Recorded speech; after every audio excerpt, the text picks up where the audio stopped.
All right, hey, good morning, folks. We're going to do some artwork this morning for an Eberron adventure that we're going to publish on the DMsGuild called Crystals of Mabar. You can see the book cover here. Give me a second here. I'm going to check my signal and make sure that we're coming through clear. I'm going to press some buttons, and then we'll get to work. So checking in on my channel's volume. It looks like my servers, or my internet's moving slowly today, so here's good luck that we stay live. Internet's moving slowly today. So yeah, okay, so it sounds like the volume's good. Let's drop that down there and grab up our link. I've got a couple of social media posts to make just to announce that I'm live, but let me distract you with my origin story while I do so to fill the 15 seconds that we need for that. Hold on. Burp, burp, burp. Okay, great. So my name is Phil Kearney. I create role-playing games. I illustrate them. I publish them online, and I've been creating content for Dungeons & Dragons 5th edition using the 2024 rules that came out, creating this adventure, Crystals of Mabar. I've been a DM since 1987, a freelance illustrator since 1999, an Eberron enthusiast since 2004, and creating content on DMsGuild since 2018. This is the first adventure that I've actually created, and it's an homage basically to the Eberron campaign setting. Eberron's where I run my is where I run all my games, and so I'll run through a campaign from like level 1 to 20 in about 270 hours, and then start a new one, update the world with the things that the world did, that the characters did to change the world, and then keep moving forward. And so I've created a ton of content on DMsGuild, where you can see a bunch of books down below, but I've never created anything specifically for Eberron. So this is my payback to the community, I guess, creating this adventure. Crystals of Mabar, it's for characters level 7 and 8. You're basically fighting necromancers, demons, and undead in the Carnwood of Carnath on the continent of Corvair. I think I'm done with my intro, so let me fix my screen. There we go. Okay, so I'm here 9 times per week, Monday through Friday in the morning like this. We do artwork. Otherwise, I'm doing game design in the evenings or during lunch. If you think today is fun, like, subscribe, hit the bell icon for notifications of when we are live in the future. Here's all of the books, well, a slew of books that I've created so far, not necessarily all of them, but a bunch of books that I've created already. Here's the entire playlist of all 475 episodes. We created this book cover around episode 40. You can check that out. Otherwise, all the maps, tokens, assets, illustrations, and stuff for the book we've been building here online. And when we get everything done, we'll fuse the document together into a PDF and put it on the DMsGuild as well. So all my stuff, again, has 100% free preview. All the assets are something that you get when you purchase the thing. So for folks that want to support me that way, you'll be rewarded with a ton of tokens and maps and kits, that like token kits of like tables and chairs, little token assets, sticker assets that you can put into your virtual tabletop or print if you really want to, and put in your table in your live kitchen table.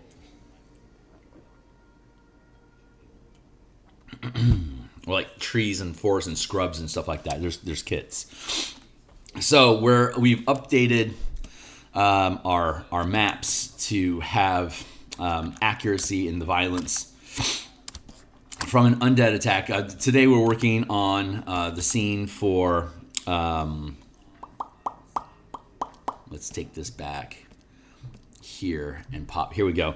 We're looking at homesteads. So 30 homesteads surround the village. Peace. The name of the village that the adventurers is hinging off of is Peace. Peace is a small community where of refugees and displaced veterans are trying to settle down, turning swords into plowshares, and farming and forestry and furriers and gathering to basically make new lives after the last war ends. And so Carnath is fine with all these little farming communities cropping up throughout the nation. That's what they need to regrow. But when people start disappearing from a village that's an undocumented, basically refugee village that's cropped up over the past couple years, people are disappearing. The sheriffs are already overwhelmed with way too much work to handle all the chaos inside of the nation.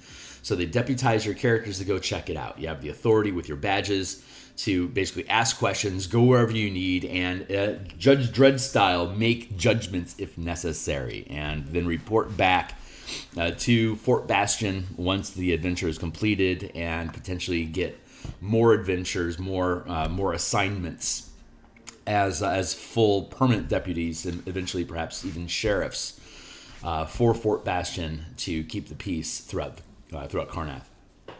So homesteads, people are missing.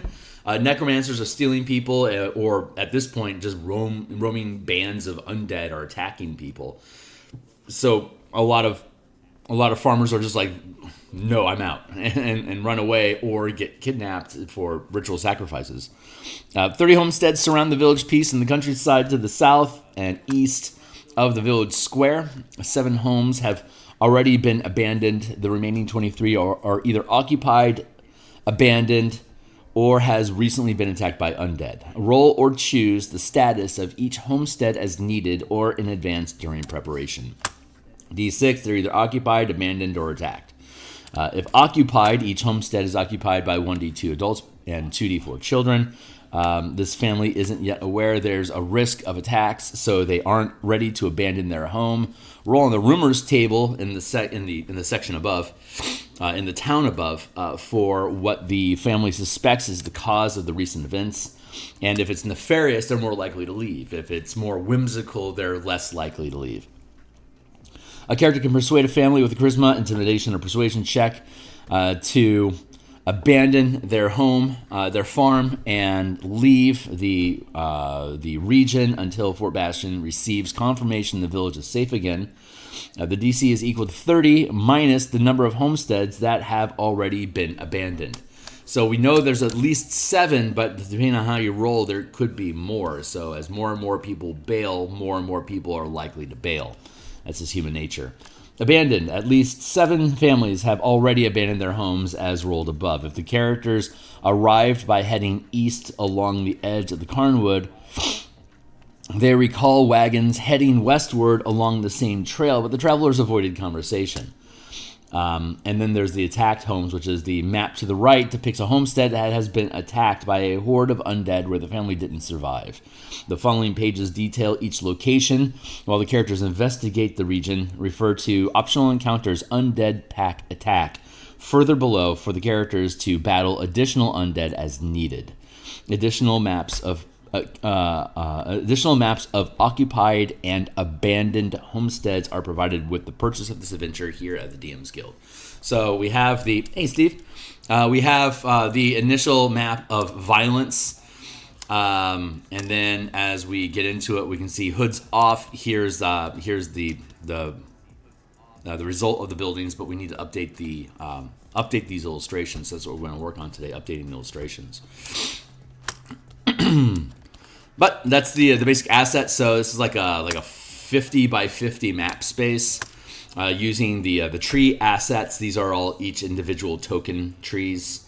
The roofs are lift off, so you can lift off the lids of the roofs to see the interior space.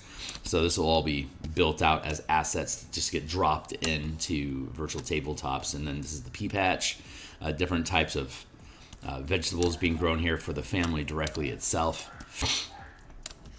Let's see. Okay, well, this is where we're starting.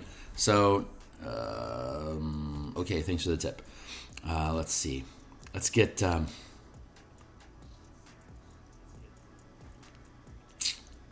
pausing to reflect. I don't need door hinges there. Okay, let's just start where we're at.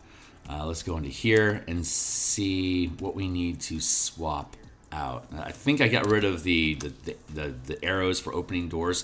The maps that aren't bloody and violent have these little arrows that indicate how doors open, but on the maps that are violent, I'd like to have those removed. But I don't know if I did.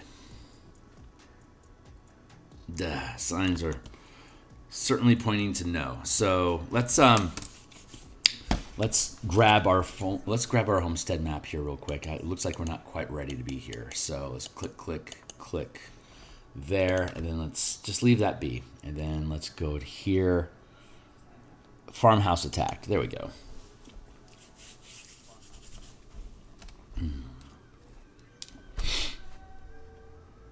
So I think what we're going to be doing is building out all the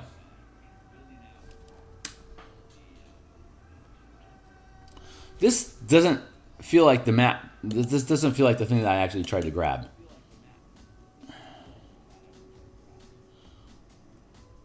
PSD, yeah, this is what I wanted. Are you going to open that? Thank you, Chibos.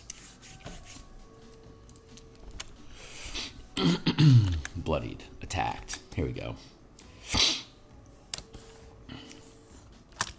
So doors, handles are removed there. Let's go to cornfield, garden, roofs, gore, ground, cornfield, garden, trees, grid,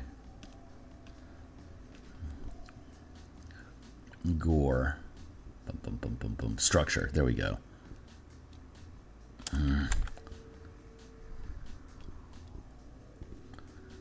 Organizing files. Give me a second here.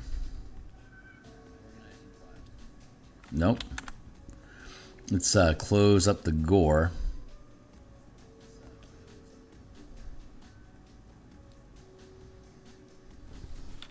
There we go. Come on, man. My precision is off today, apparently. There we go. Nice and bloody. Let's go to the structures, and then black and white is the thing that we want to remove. Let's drop down here to barn. And then inside the barn is... There we go. I'm going to grab and get rid of these arrows.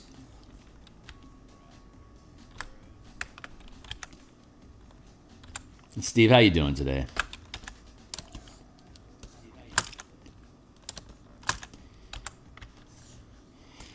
This is a I have today off, so I'm going to be online here probably until 8:45. So we'll have a 2-hour session today, and then I've got doctor stuff going on. I should be back around somewhere between 2 and 3 o'clock, and well, I'll work on. We finished the converting the 2014 bards into.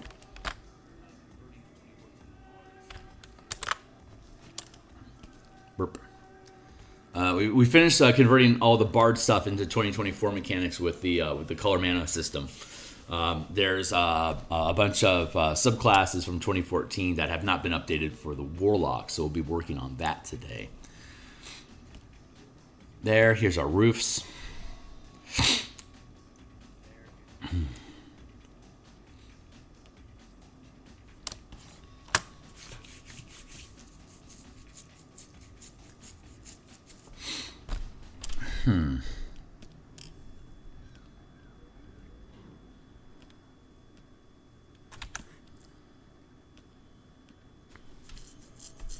I'm not content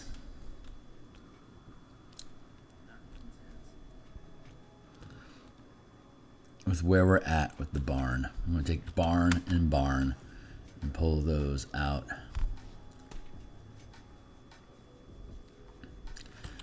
I'm going to here, barn,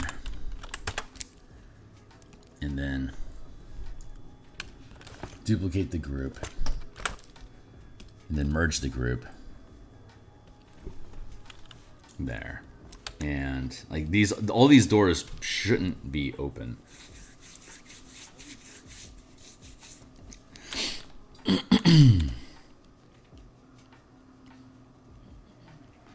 So I want to fix that. All the doors being open kind of, makes sense if the place has been abandoned already. And to a certain extent, it'll make sense if the homestead is still populated. But for the ones that are abandoned or that have been attacked, it makes less sense that all the doors would be open.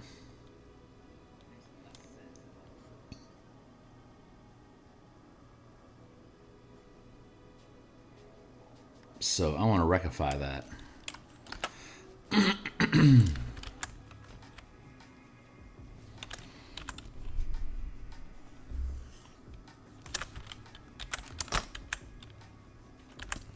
Retransform. That.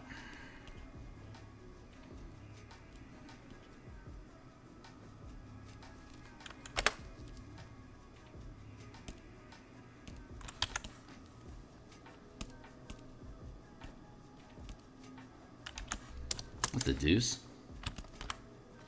There's nothing there.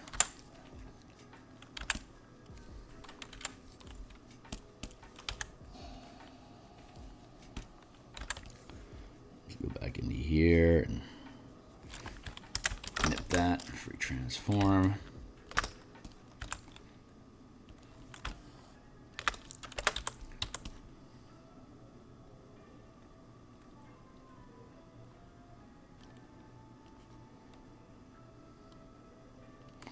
And that door's a little short.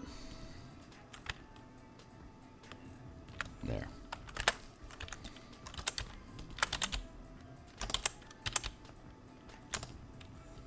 Clean you up a little bit.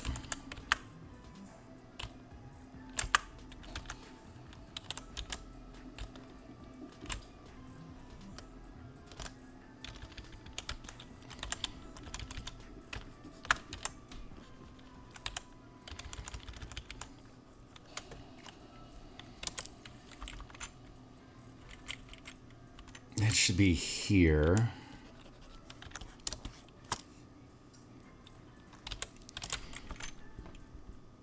Yeah, like that. And then I can pull this door frame open a little bit here to merge in like that.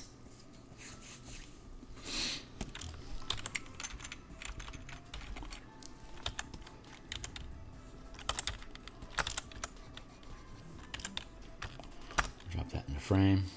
Feels pretty good.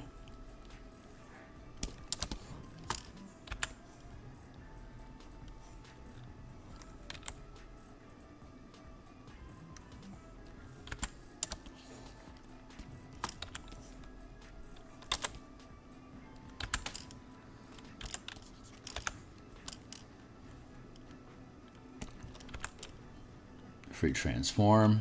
Peel this open a little bit more here. And then this one.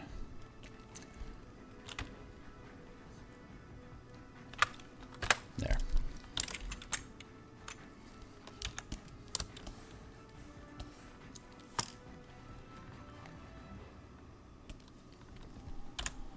And instead of me beating myself up trying to do that again, I'm just going to cut and paste. So give me a second here. I'm just going to grab this.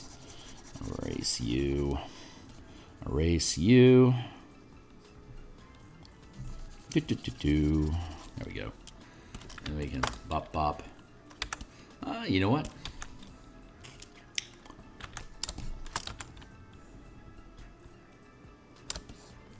Copy. There. There's a kit and caboodle. Free transform. No, wait.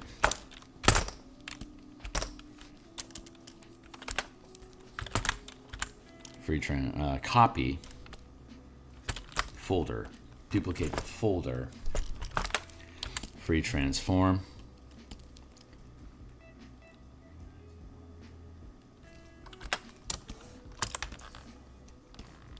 there.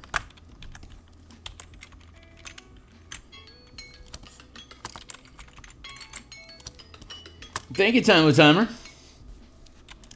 Keeping track of time with me. Appreciate you. Door open, that's good. This one, door open, no good. We can fix that. Let's drop into here.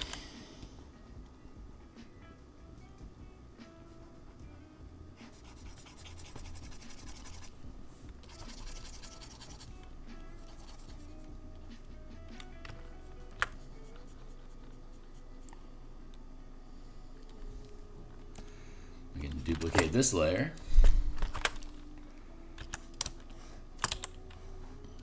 Free transform.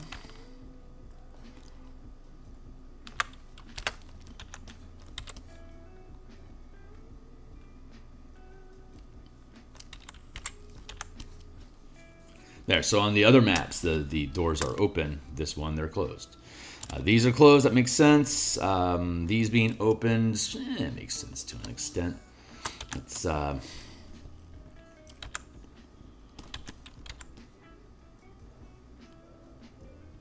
let's grab this here, cut, paste, free transform, bump, bump, bump, bump. Like that.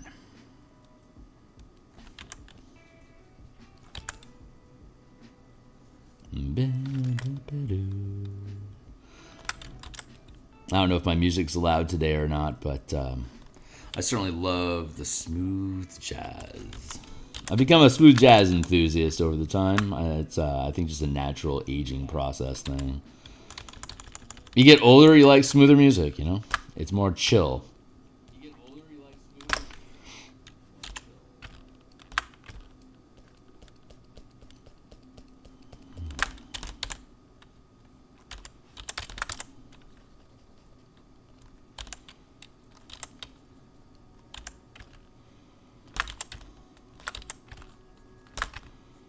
I was having an issue yesterday with the font color that was coming through here into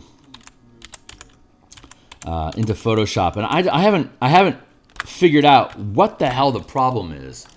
But for whatever reason, when we're moving assets from the Word file as PDFs into the PSD, we're losing color. We're losing depth, darkness. Like this text here is black, and you can see here 000 100% black. That's on point.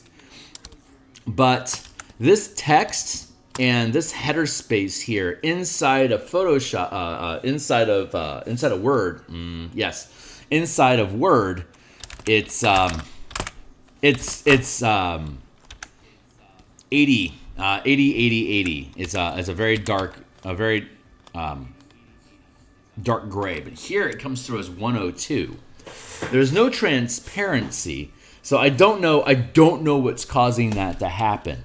But I spent time last night just thoroughly sweeping through the document, and all the body text and minor headers are 80. So it's either 0 for text inside of like spoken text inside of boxes, 80 as the body and general headers, and then 40 for major titles. Like here's like homesteads. This is the front of the section.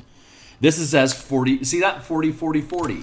This one's coming up in the RGB here up in the corner. It says 40, 40, 40. So that's accurate. But again, this is coming through as 102. And I can't, for the life of me, figure out why it's doing that. It's a mystery to me. So the text here is actually a little more faded than what it should be. What I can do is go through and tap all of this and then put a layer over it and go down to here and go 80, 80, 80, right? I could go 80, 80, 80. I can do that, and then I can come through the entire document and do that, see? But I shouldn't have to do this. I don't know why I have to do this. Actually, the smart thing to do would be to blip that and just hit this entire thing. There. Now it should read as 80. Yep, 80, 80, 80. So this is how it actually appears. But I don't know why it's doing that. Let's cut, paste. There. And now, double checking. Yeah, it's coming through as 80. So this is how the text should actually be on a page. Why it's not doing that, that's a mystery to me. I've never seen that happen before. So I don't know what's going on with the body text inside of Word, but it seems to be coming out okay. Yeah, it's just weird. Anyway, Bob's your uncle.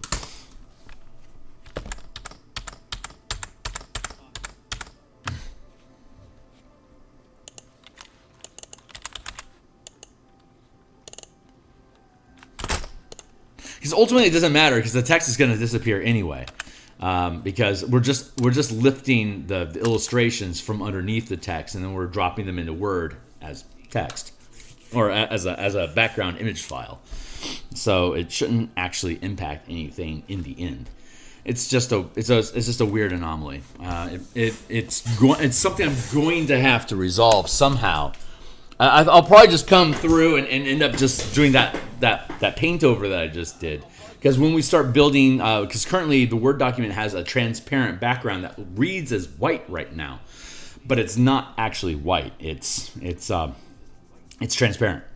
So I need to create a color wash of some sort as like a base background texture on the page that the text will float on. So I need to make sure I have the accurate pixel color for all the text when I create that background so that I can check for consistency across all the pages. And that's just going to be a pain in the ass, but we'll get to it.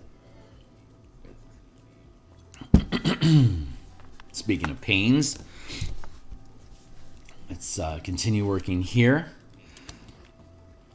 That's good. That's good. I'm good with that. Yeah, I'm good with that being open like that. That's cool.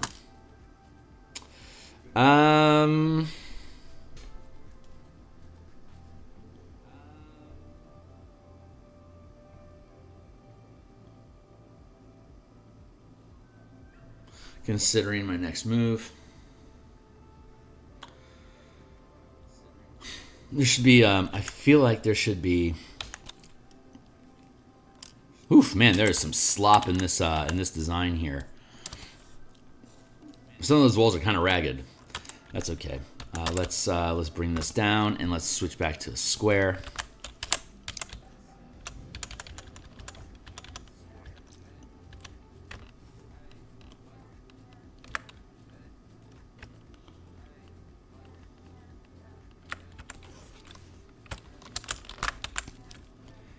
Free transform. Flip vertical. Merge.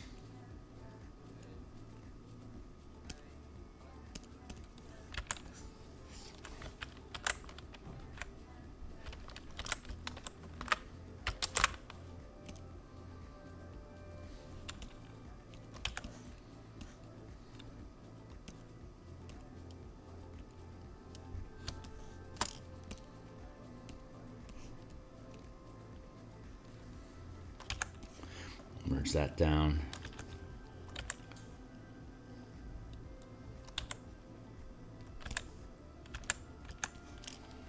That dot's doing good.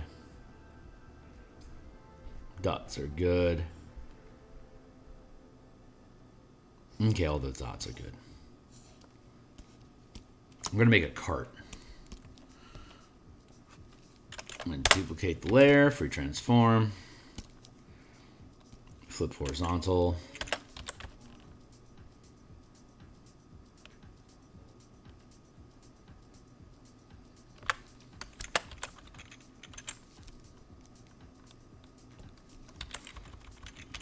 Merge down. Push this to the middle.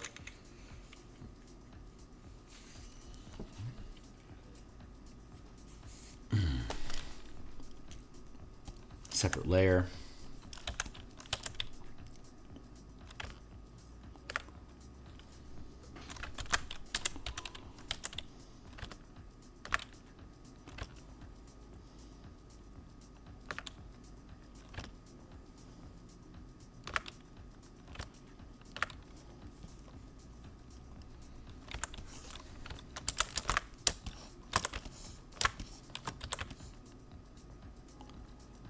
Let's drop it into here. Better good. And then here, push a pixel. That looks pretty good. Yeah.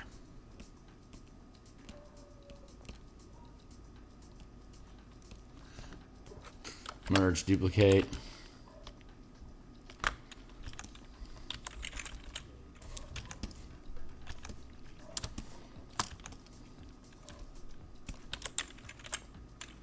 Here we go. And now we'll throw in some axles.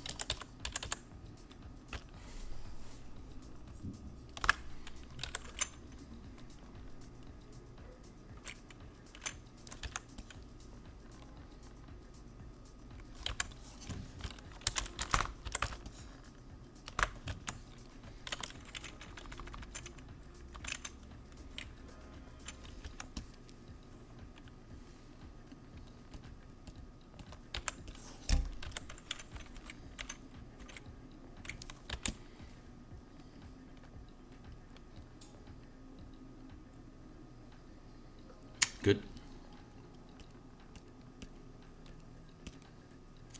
Merge down.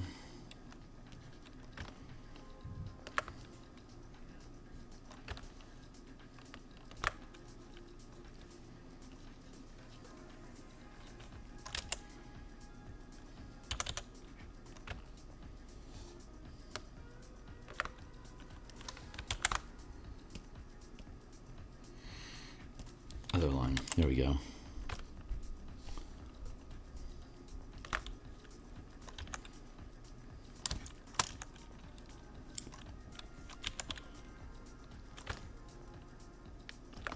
Eliminate that.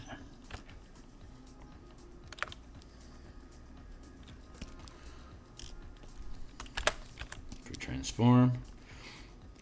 Flip horizontal.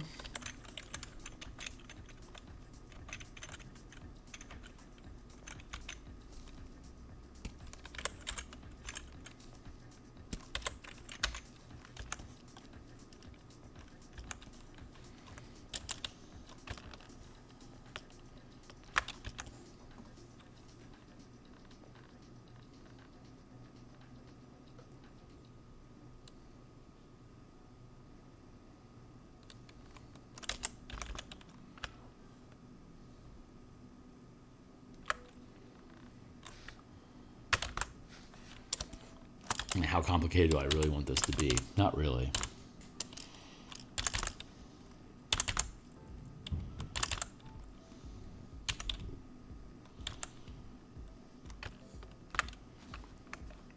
$20 pixels too thick? Yeah, feels a little thick.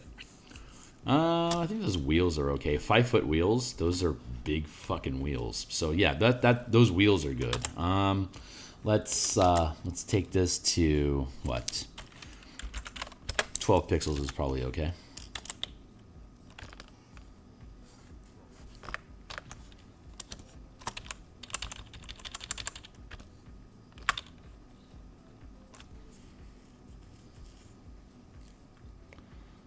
That would be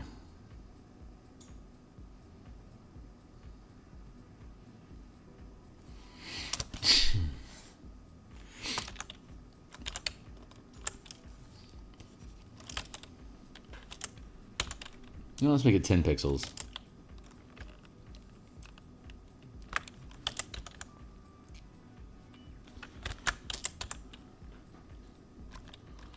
Six pixels? Too thin. 7 pixels.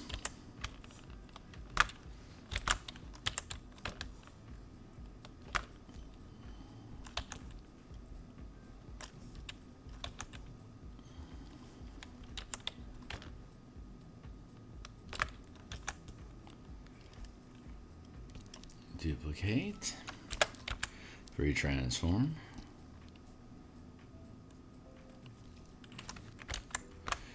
Nope.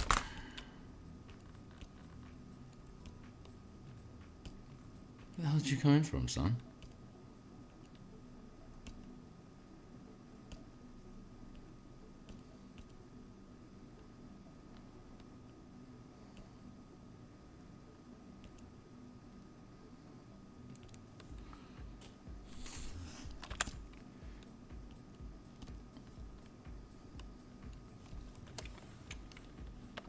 There we go.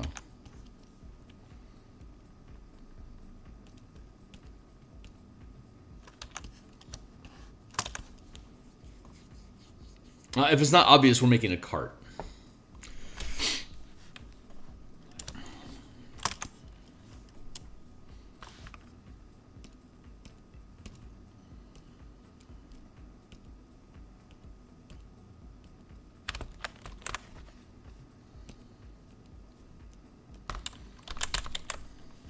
Wagon, actually.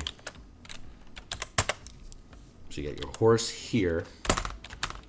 It occupies a 10-foot space. This is only a 15-foot by 20, so a horse should be able to pull that, no problem. A bigger cart would be 20 feet wide to accommodate the horsedness.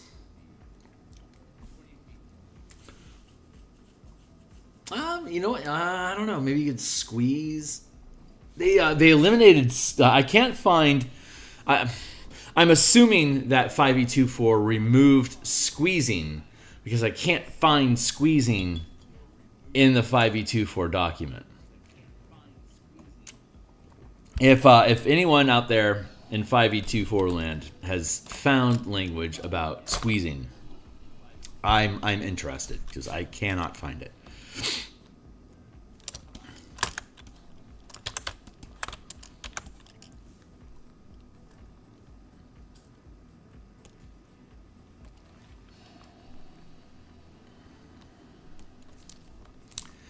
Let's go with wagon, and then let's go with line,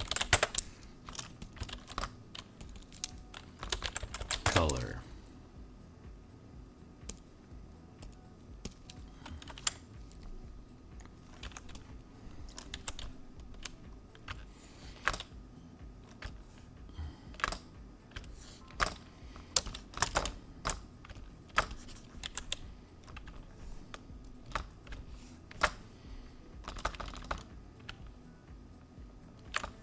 Like squeeze is not in the glossary. Okay, now I'm gonna take a quick tangent here real quick. Don't mind me. D&D.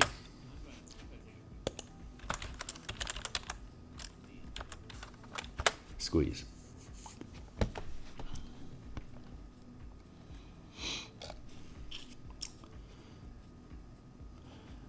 Player's Handbook.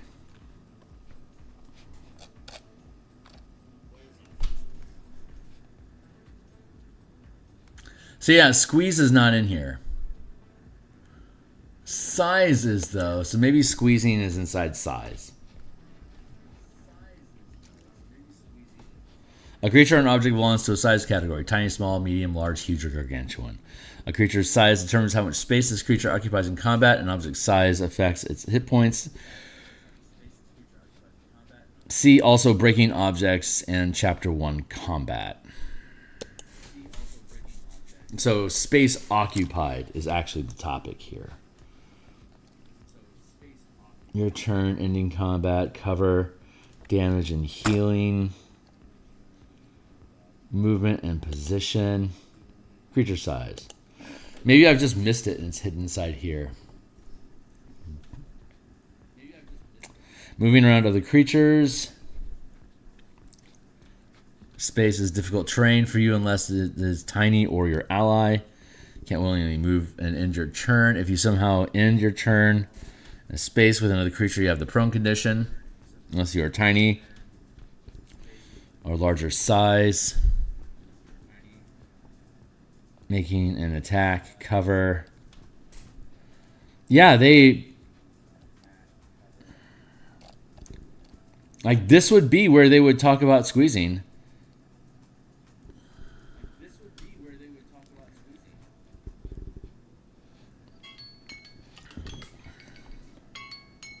Shown as the width of the square space the creature occupies on a map, as shown on the creature size table. That table lists the size from smallest to largest.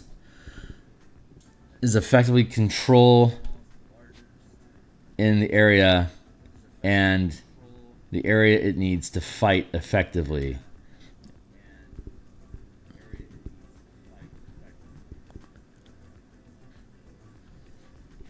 Four squares, 2x2, 3x3, 4x4.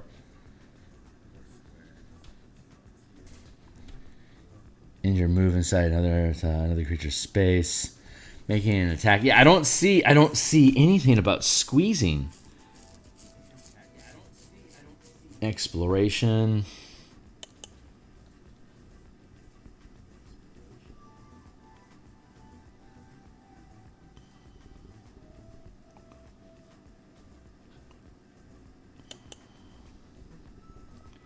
I think they removed. I think they removed squeezing. It says to fight effectively, but it doesn't define what not fighting fighting ineffectively. It isn't addressing that. And they have now removed 5e14 from the featured sources.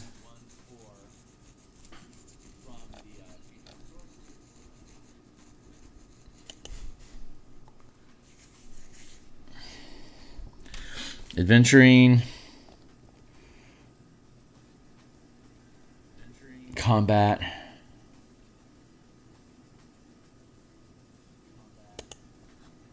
movement and position, breaking up your movement, difficult terrain, being prone,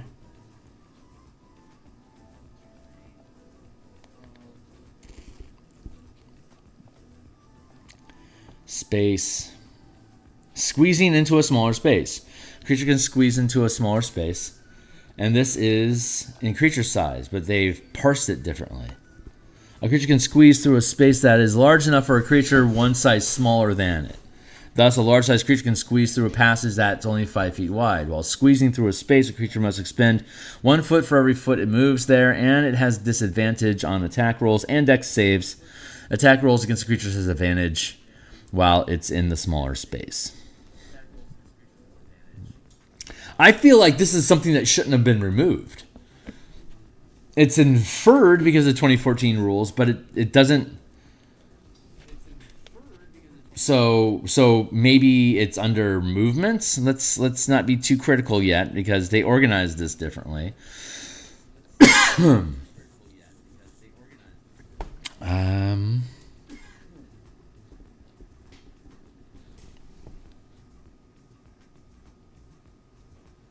Movement. Maybe it's in exploration.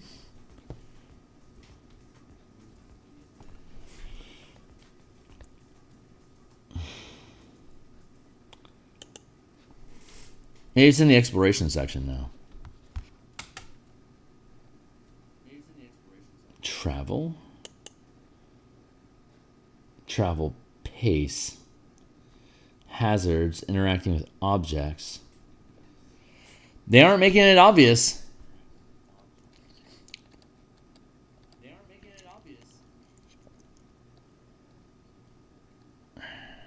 Maybe it's in the DMG. Hold on. I'm going to. You'd think it'd be a basic rule, but if characters can't be larger than size medium, then maybe it's not. No, because some creatures can be large. Some creatures can expand to size large for a time. So it's actually a relevant rule.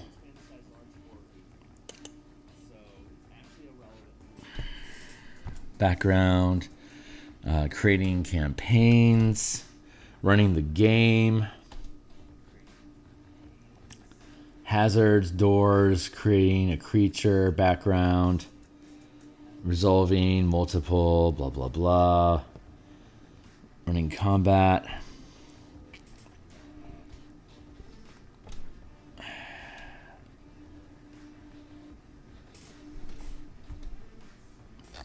I don't see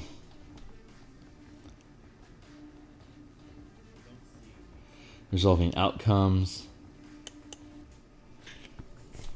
running exploration, wilderness maps, don't care, tracking time, don't care, taking turns, perception,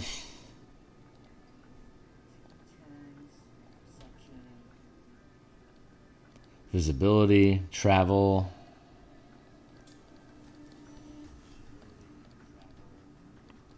weather, terrain. That is a great painting. Narrative, journeys,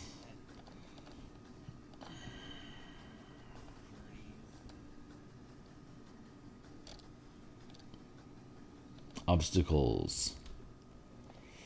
Yeah, I mean, this is good stuff. It's just...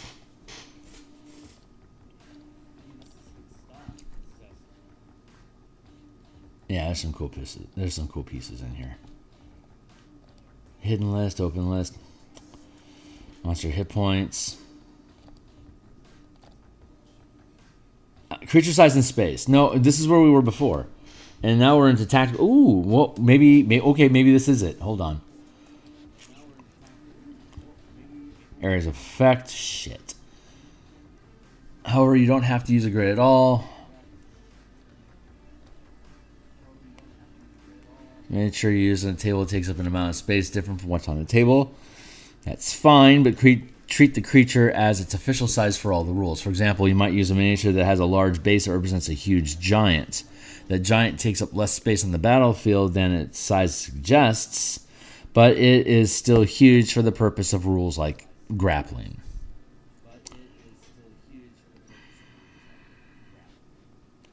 Area of effect.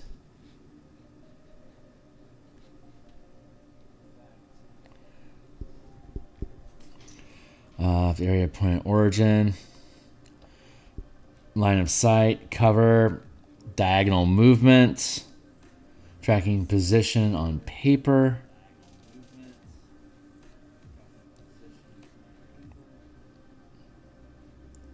at long range.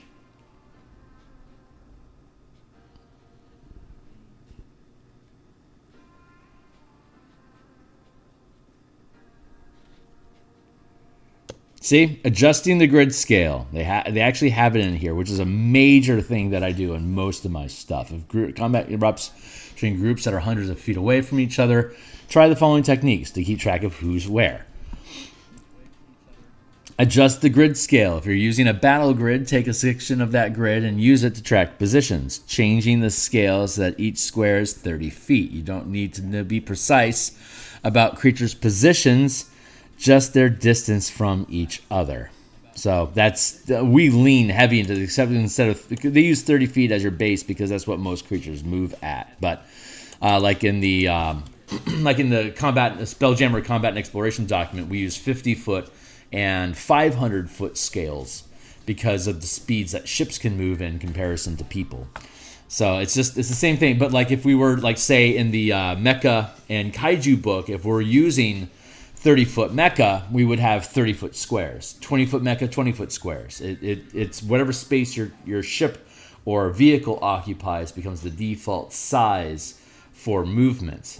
If it's like an actual like vehicle, like mecha, like war golems and mecha aren't actually vehicles. They're just large suits that your characters wear. So they can operate. If you're using Spelljammer mecha, then 50 foot is fine because that's the size that most fighter craft operate when you're upscaling movement at increased speeds, like 50 miles, 500 miles, whatever per hour. Those scales get ridiculous. So the 50, 500, 1 mile, 10 mile scales, those make sense at high speed movement. But when your tactical speed can't get more than, say, 30 miles per hour, then you don't need scales larger than 50 feet. You're going to want to have something inside of that scale. So like 10 feet, 15 feet, 20 feet, 30 feet, like they suggest here. I like seeing that. I didn't see that before. I'm happy that we went on this excursion to find that. But this hasn't done shit to resolve the fact I can't find squeezing in here anywhere. If squeezing exists, this is gonna end up being a Reddit post. Is what's gonna end up being. Someone show me where the fuck squeezing is in 2024. Because that's actually a really useful rule that you see crop up. Like what happens to creatures that try to squeeze into areas that they're too small for, they're too big for, but try to occupy regardless. Anyway, whatever.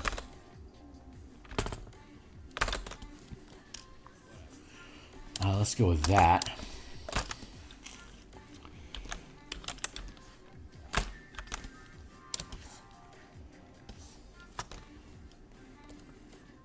It's probably not that big. I mean, I was about to say it's probably not that big of a deal, but actually it is. It actually is a fairly significant deal.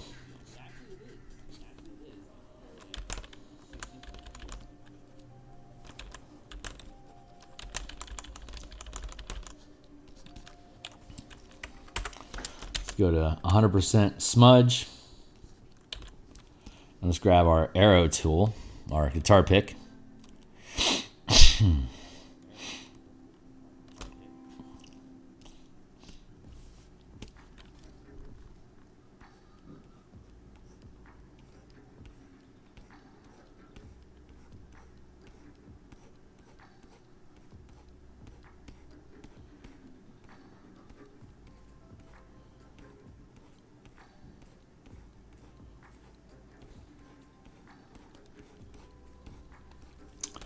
I don't think I'm doing this right.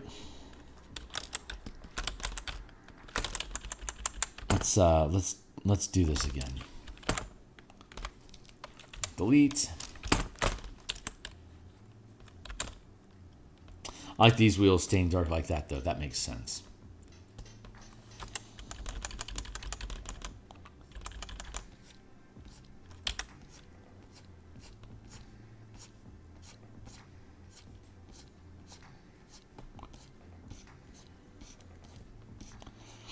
Wood grain.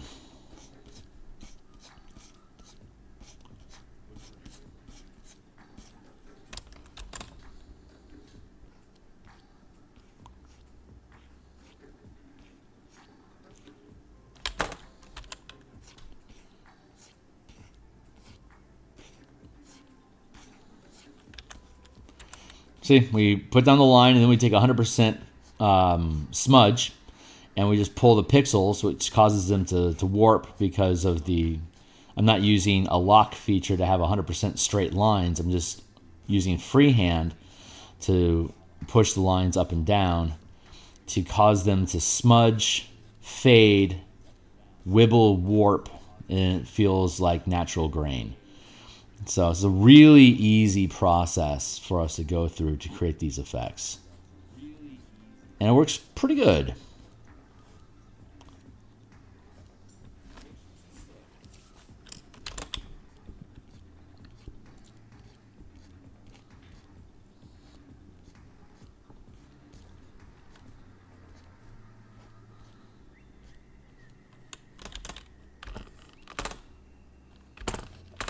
Oops. That.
It still feels a little pinched.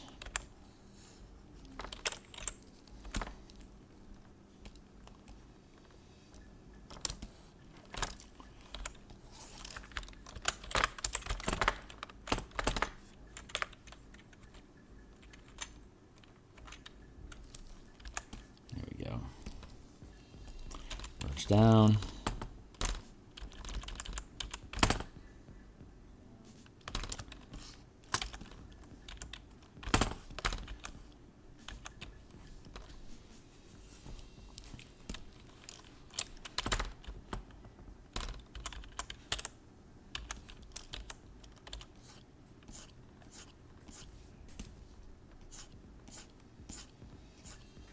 Long slats.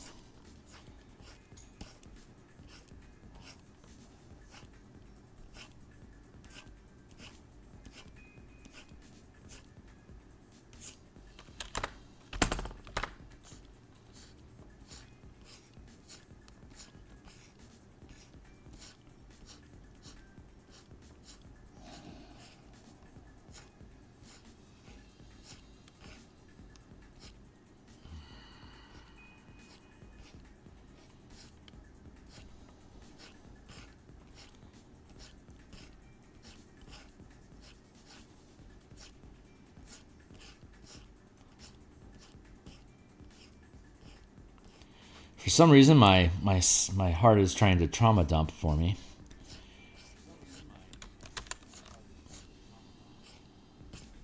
Trauma dumping is when I am reminded of something horrible that has happened in my life and is having me revisit memories of it without invitation. I don't know why my body has decided that it wants me to remember tragedies in my life, but that apparently seems to be what I'm on board for right now. So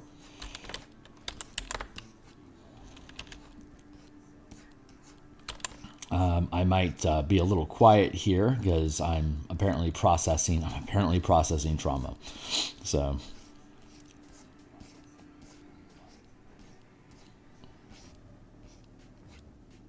God, I love how that wood turns out. Look at that. It's so good.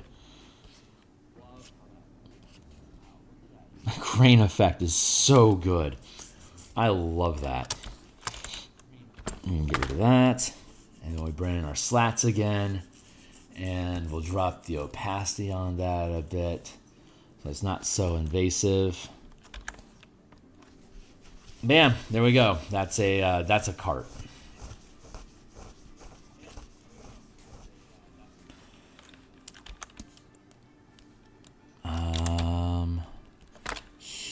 Here.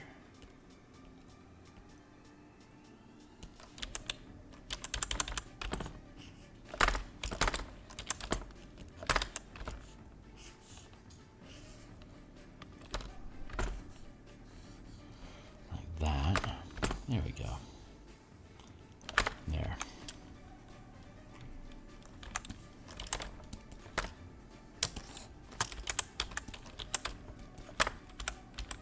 Not much of a difference. That's okay. You know what? I think I'm going to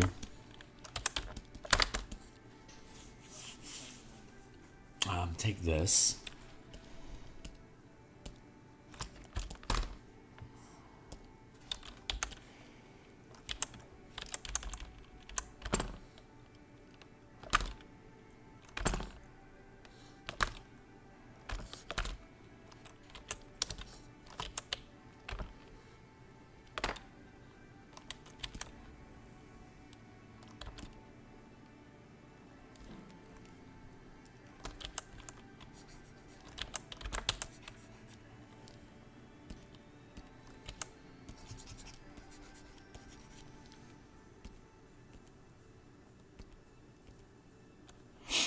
Oh, that's funny.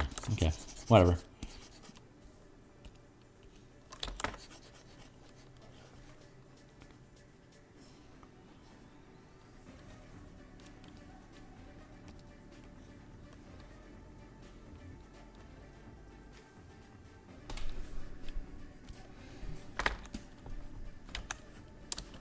%. That feels good.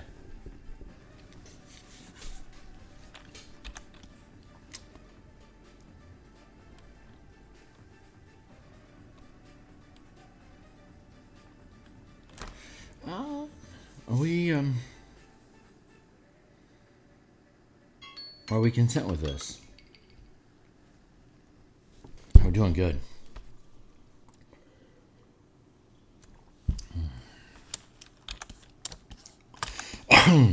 Oh my god, this fencer shit. Alright, well, we now have a wagon. We can wheel around.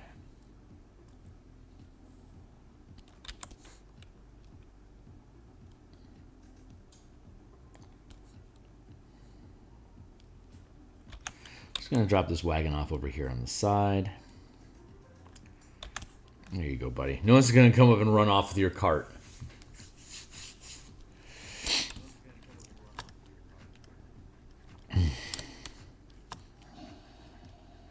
Yeah, I'm good with that there. So what we do need to do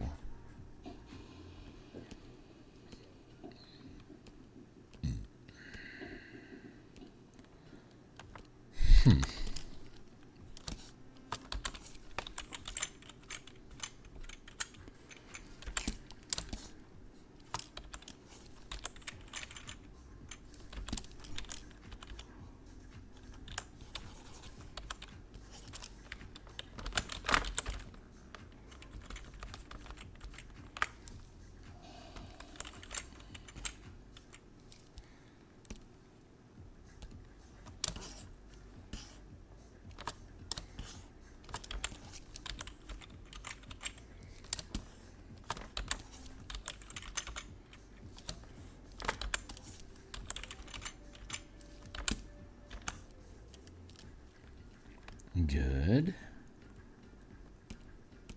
Hey, how about that fence?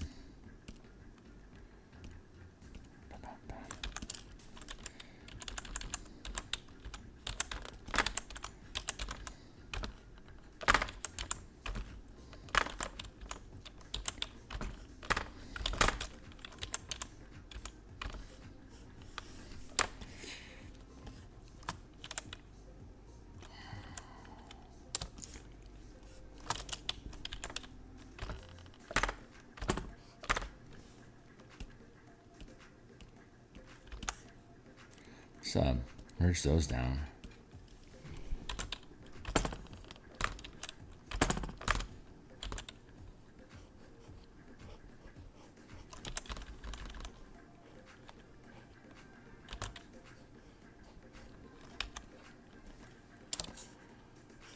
Okay.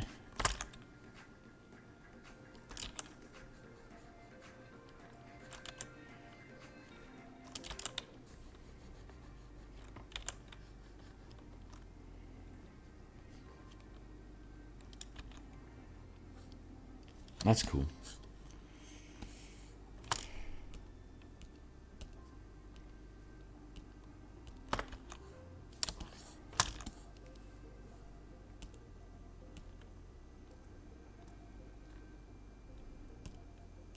One, two, three. Thank you. Let's go back in here.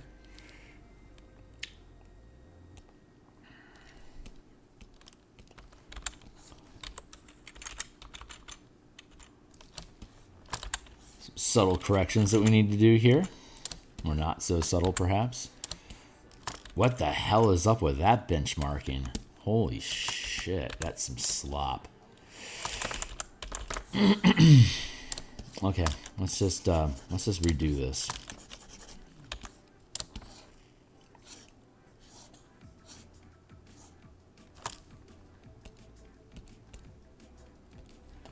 Let's duplicate this layer. Free transform. Flip vertical.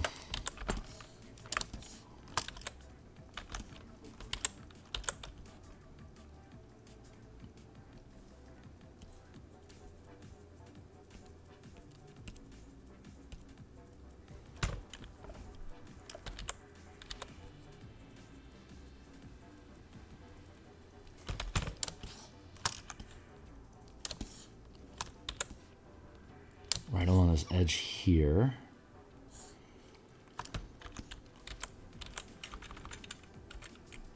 There.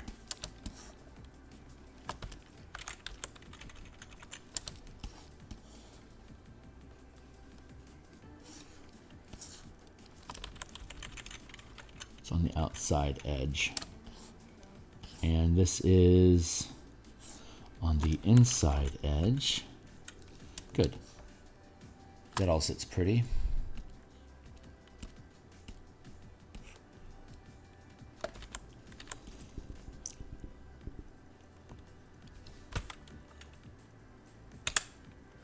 Just gonna get rid of that.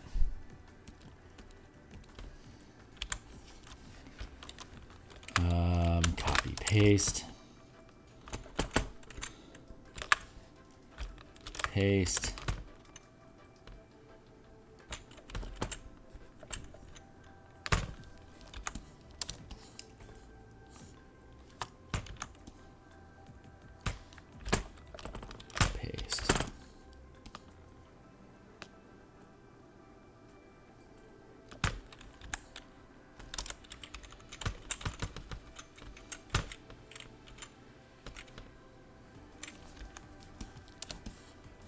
Good.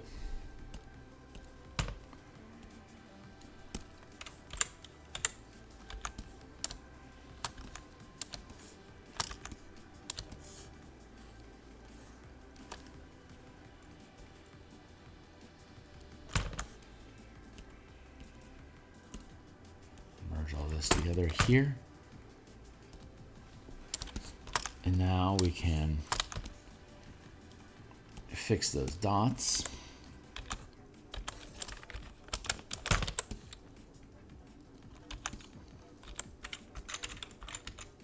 Like that. delete. Copy, paste, drag it over. Good.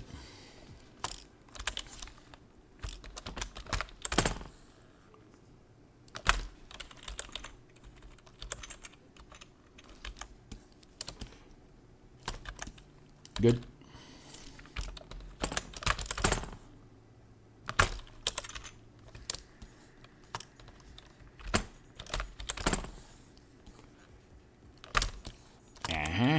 This one's off a touch. Good. Merge down.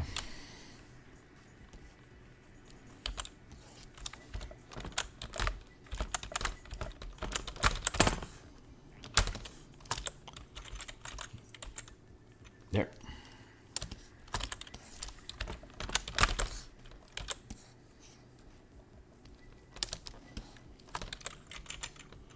Good.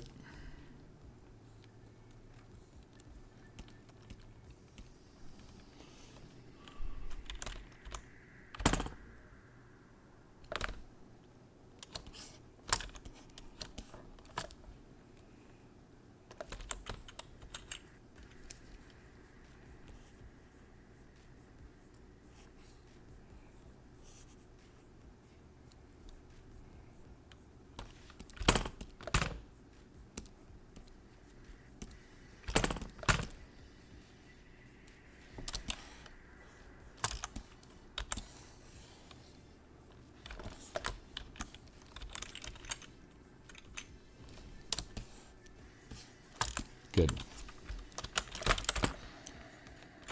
Zip, zip.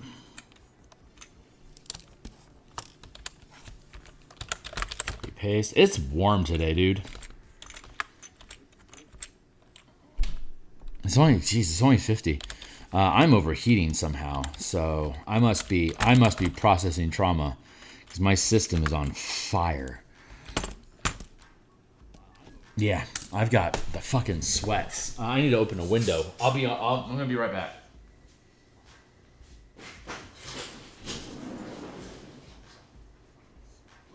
Whew.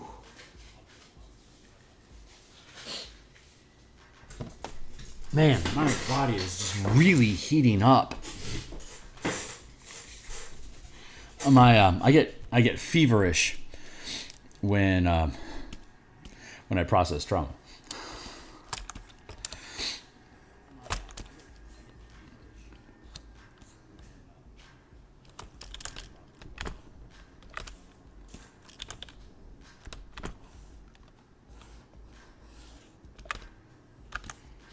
There we go.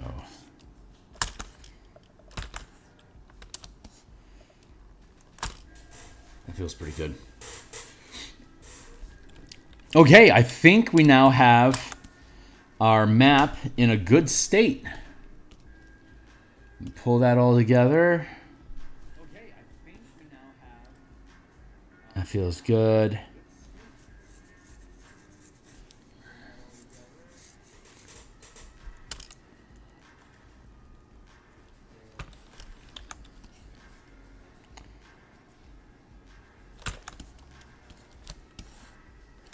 Yeah, I'm good like that. I am good with that. Check, check, check, check, check. I'm going to hit save. We're now going to take the entire thing. Copy.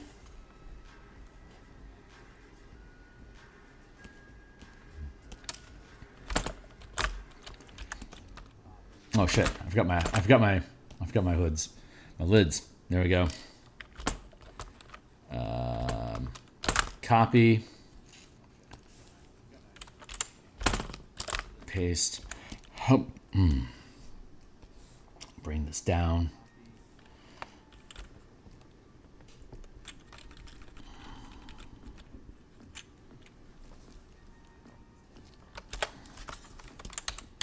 There.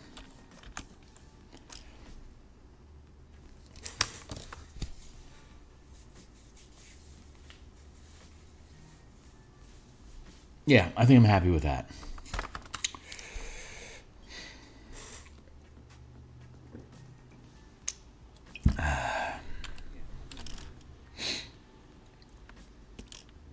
This page isn't done because I still need to do icons and stuff down the line here. But we'll get to that.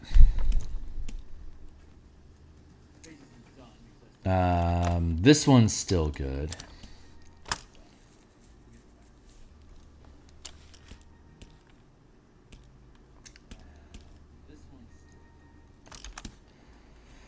So let's go back here. Let's take the roofs off again. Zoom in back here. Let's look at you. Okay.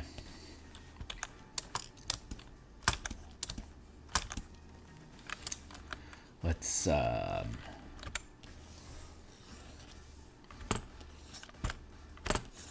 overabundance in size. Copy.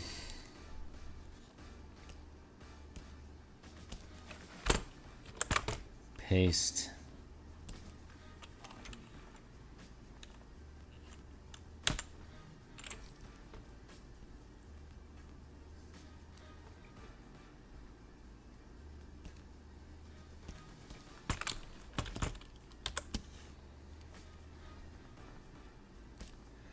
We're going to disable the layer mask. We're going to drop the opacity here.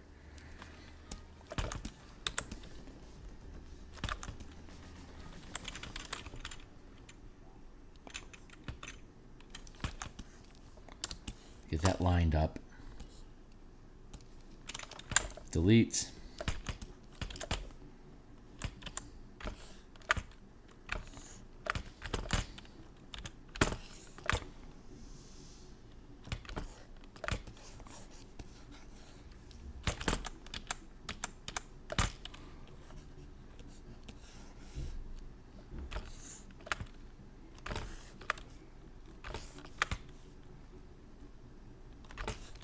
That, and now we can fix the smudge map here.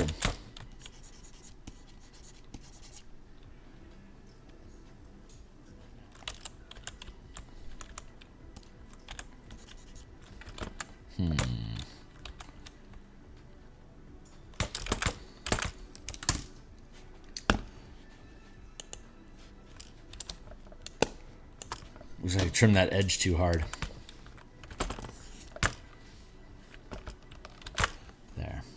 Do that again.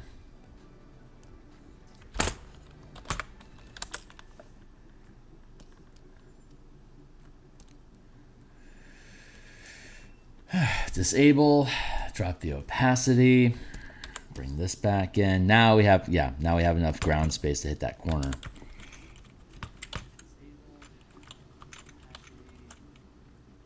Snap into focus. Delete. Pretty good.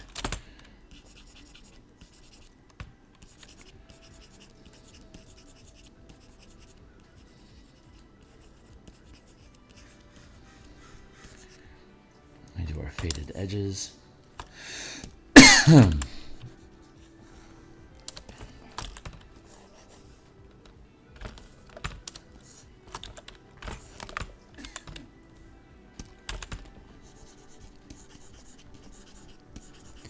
There. Yes, that feels good.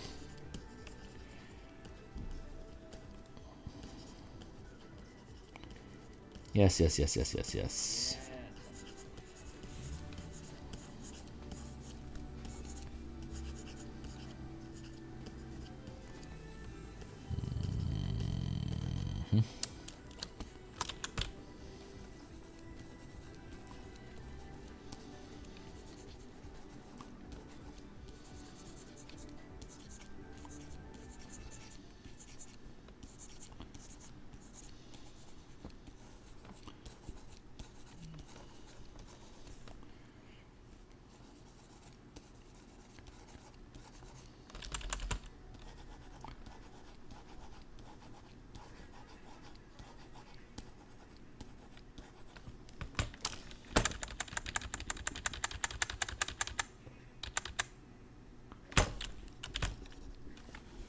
Really?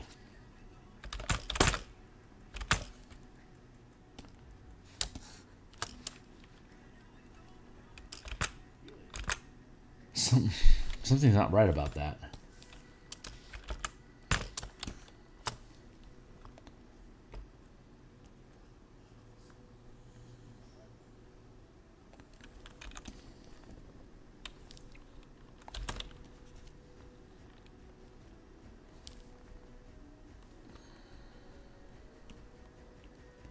What is causing that clipping, I wonder?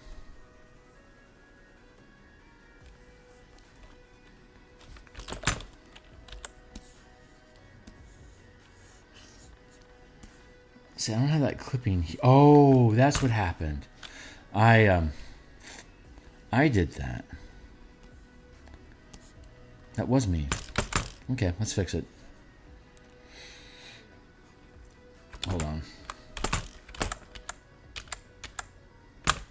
Right, leave that in place. Hit that there. Disable opacity. Underline.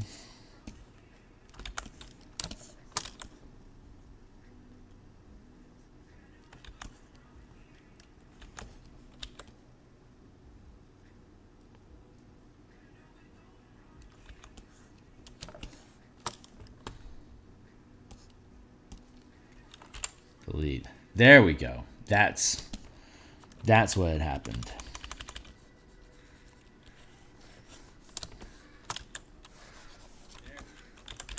Ooh, the crows are being bitchy today.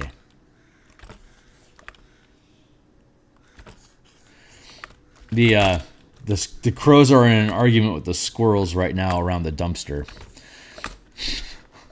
We don't have any seagulls today, but when the seagulls swoop in, God, they're huge. In a fight, it takes 3 crow to hold off 1 seagull, and about 4 or 5 squirrels per seagull. 2 squirrels per crow.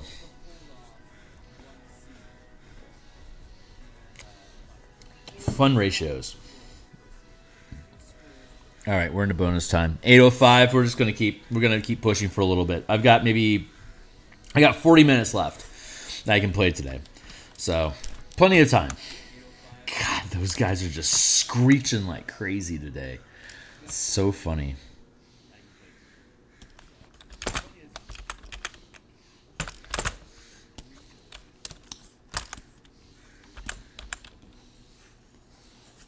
There. Nerp. Copy.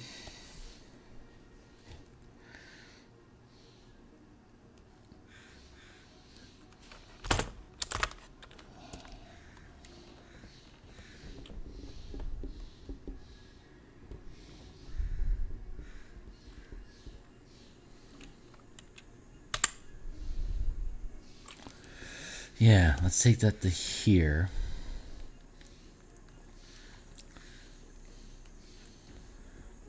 Disable transparent.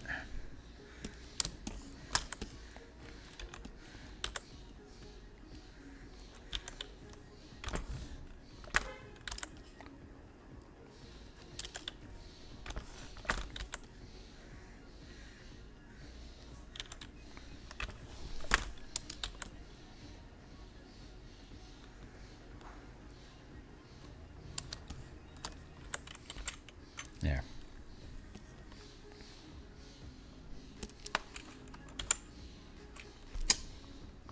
No complaint.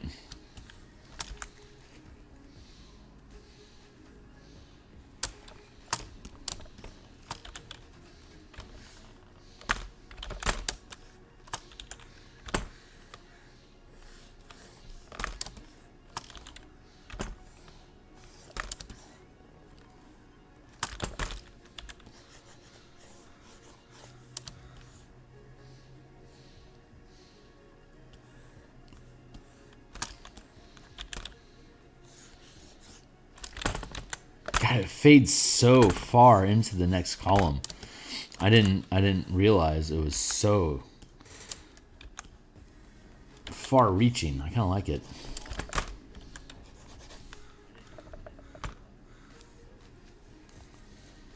And And that should be unchanged.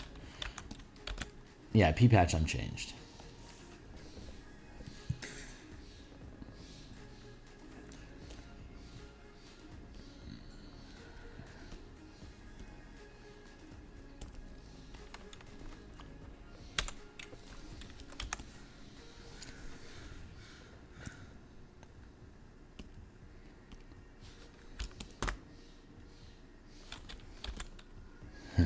Yeah, don't need that.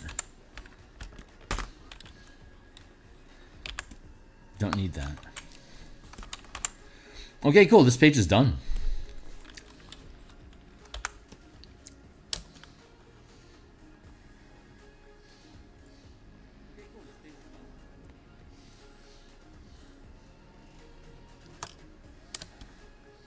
Yeah, I'm happy with that page. I'm really, really happy with that page. Okay, cool. And this page is not done. The maps are done, but we need to add in a key over here. Eventually, the keys are going to be like one of the last things that I end up doing on this. So I'm going to go through the document, put all the maps into place, and then worry about the keys at the back end once I figure out how I want to actually do them. But for now, I can hit. Wait. Nope. Here is where we're at.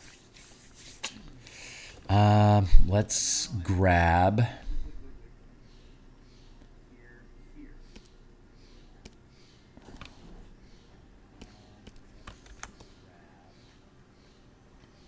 Yeah, there's a few text blocks here that we want.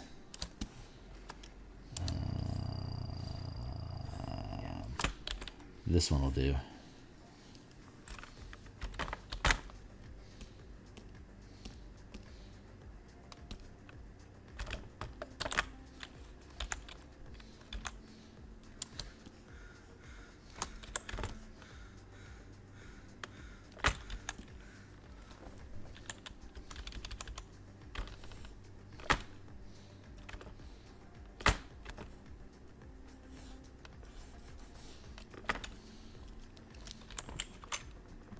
Good.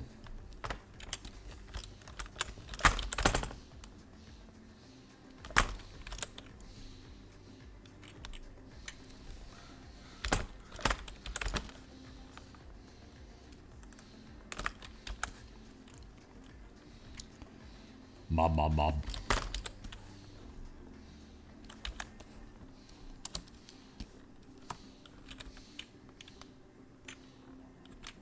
Adjacent to the barn and garden, fields of barley, corn, and wheat stretch for miles from the homestead.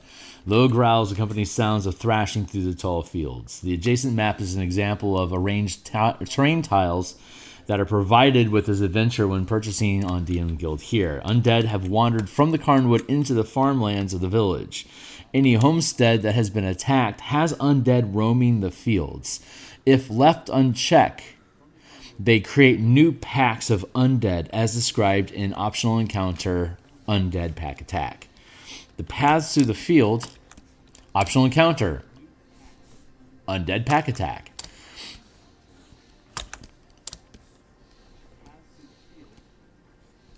The paths through the fields can be traveled unobstructed, and you can thrash through the tall stalks as difficult terrain.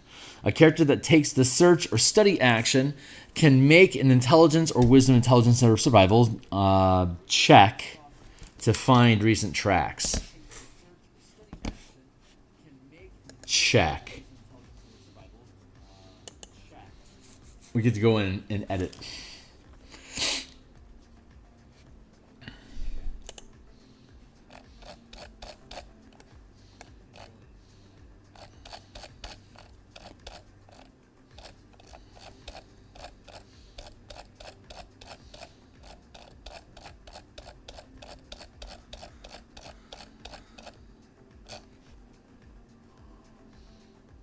Oh, I'm in the fort now. How did I get so far down? Crypt. Manifest zone. Carnwood. Oh, here we go. This may have already been... No, this may have already been fixed.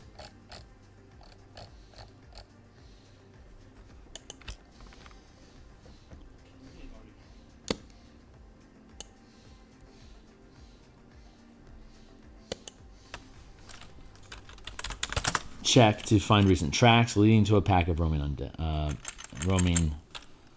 undead. Yeah, okay.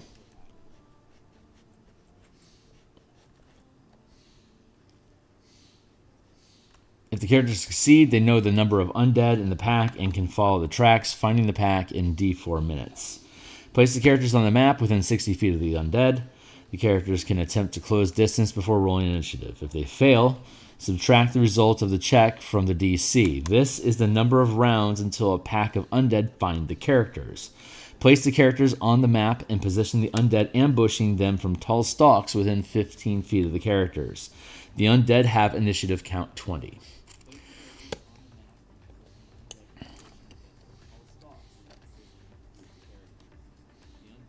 Results: 1 mob of 9 ghouls,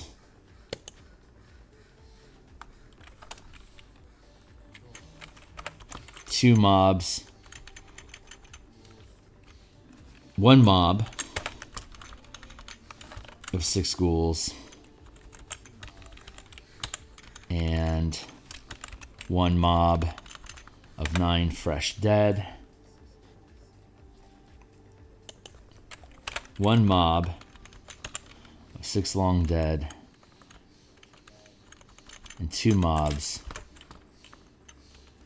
of 6 fresh undead each.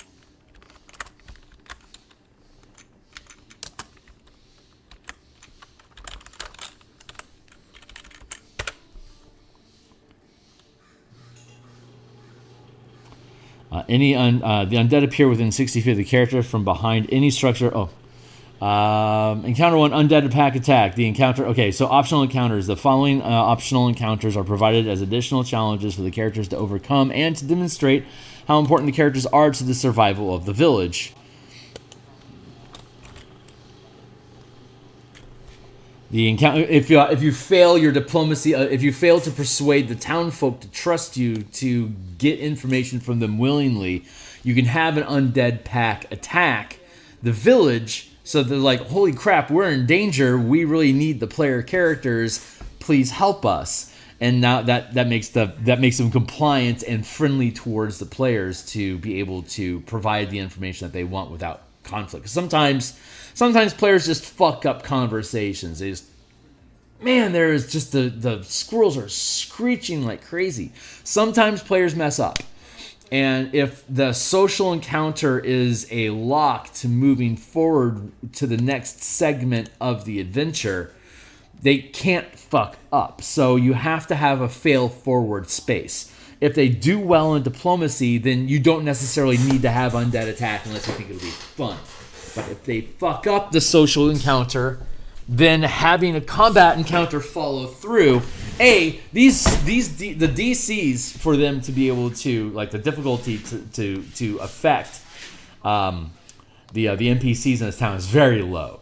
So if the team bungles, it's an anomaly that needs to have correction, or the team has completely avoided speccing into any kind of social skills whatsoever.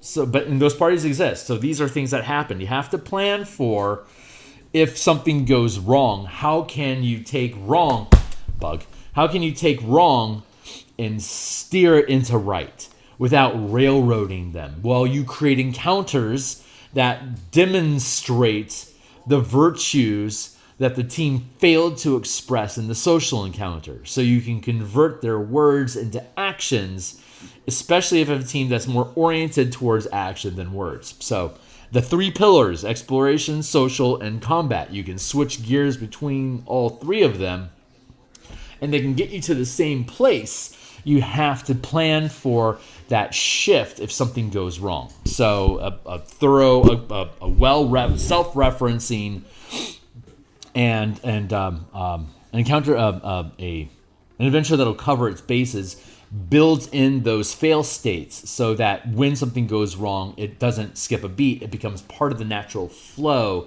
in the conversation. If your team screws up their diplomacy, these are just very jaded and suspicious townfolk that have had enough happen to them that they are questioning your legitimacy. And that's a part of the element. So if your team screws up, now you have the opportunity to have heroism, demonstrate the virtues that you were attempting to express through conversation. And since your team failed at social, you can frame it around that the town respects action more than words, and your team is capable of demonstrating that through this encounter. So that's just like one of probably, we'll see more of them crop up in the adventure as we continue spooling through here. But that's just a reality of running games that you need to be aware of, that when things go wrong, you have to have a fail state that can continue pushing the ball forward so that the adventure doesn't derail. Any character that uses the search or study action can make an intelligence or wisdom investigation survival check DC 14 to follow their tracks to the northwest into the Carnwood, which takes you into part 2. So they fight.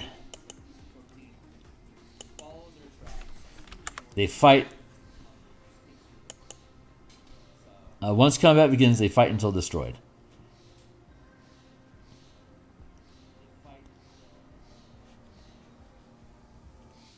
Yeah, okay, I'm fine. I'm fine with that typo. It's still a typo. Fuck off. You know what I'm going to do? Since I made some adjustments on this page, this is page 15. I'm going to demonstrate extracting stuff.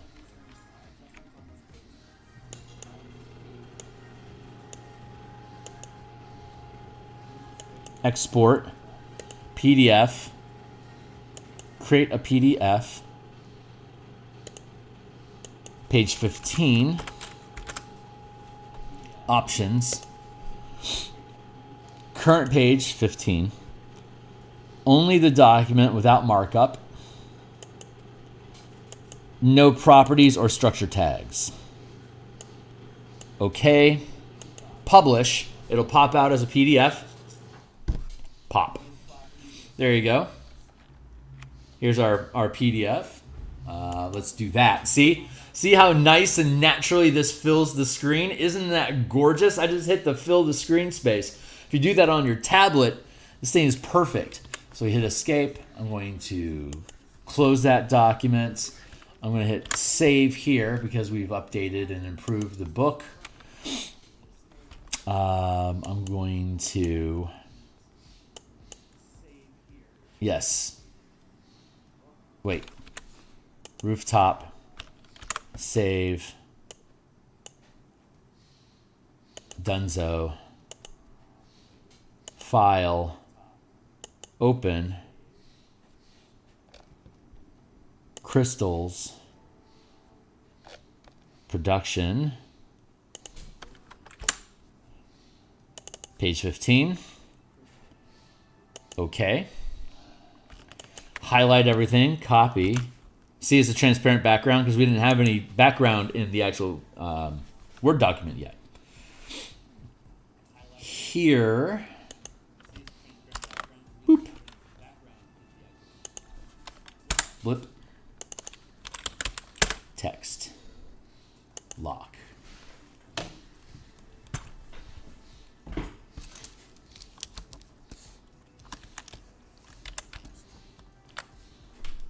It's still coming through as 102. I don't know why it's doing that.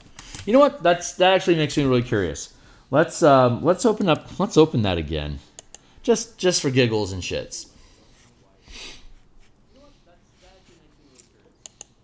Let's drop back to the page that we were on. Let's zoom in.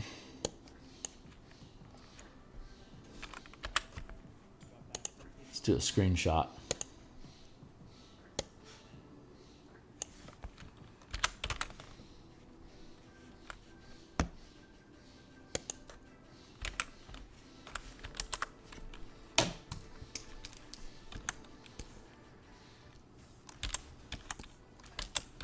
Black.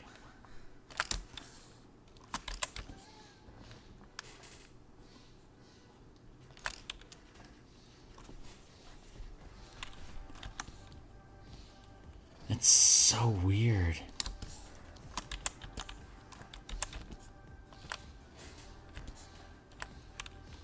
Man, that's so weird. It's an 80 point font. It's an 80 RGB font inside Word.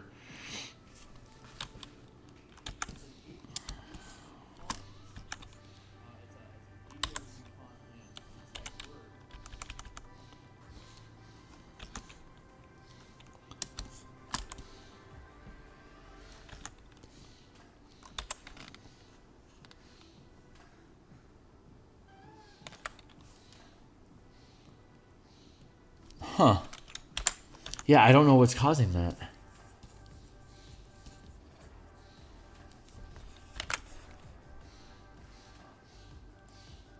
All right. Whatever.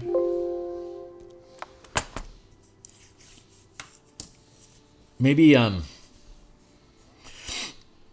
no, because this is 0, and that I don't know why that shift is happening. That's so just weird.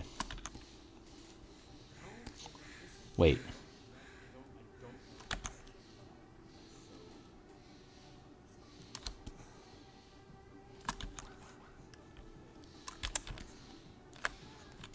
Why'd that come out black?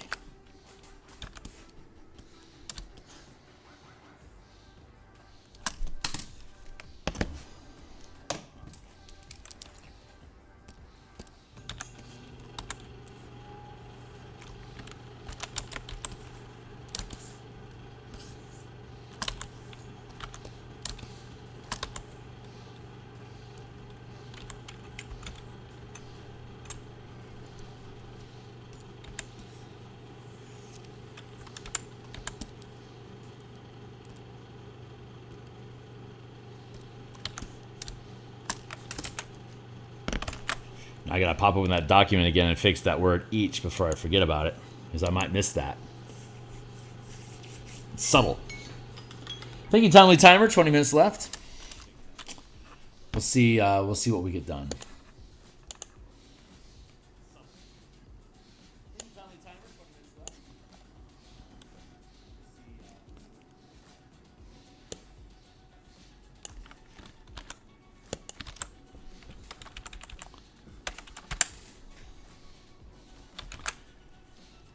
Anything else looking weird?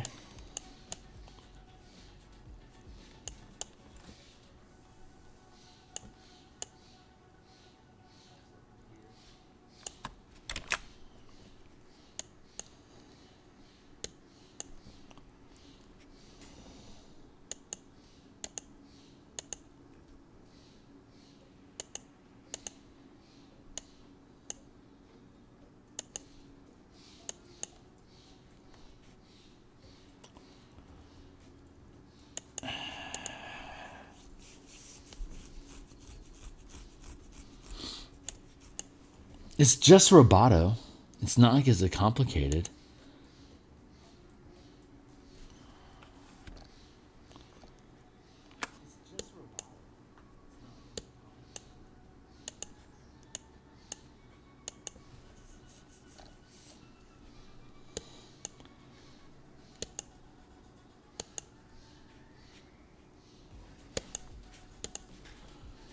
Huh.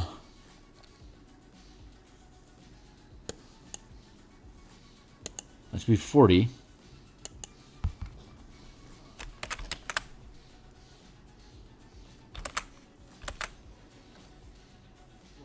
And this is totally going to read as 40. Yeah, there's no problems with that reading as 40.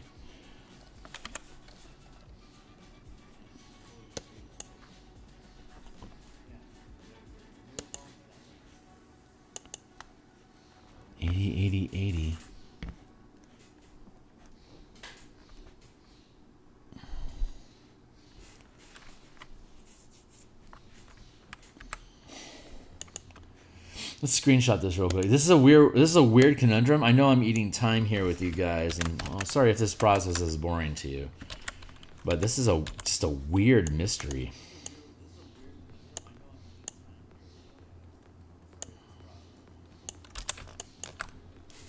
That comes through as 80. Do you see that? That is a block of 80 point font. That is reading accurately. But something is happening.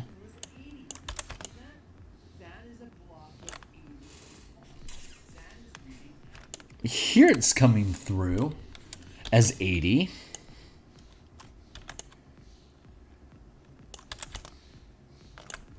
Here it's coming through as 80.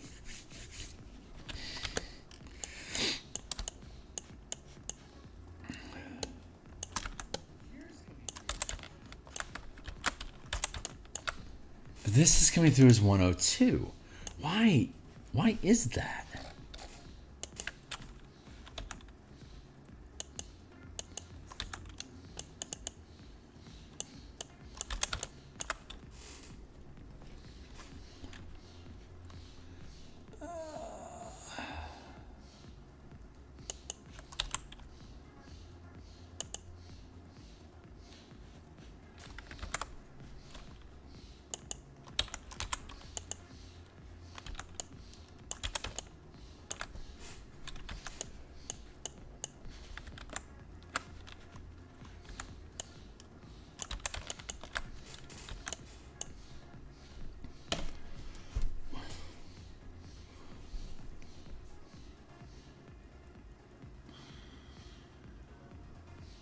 I'm just gonna have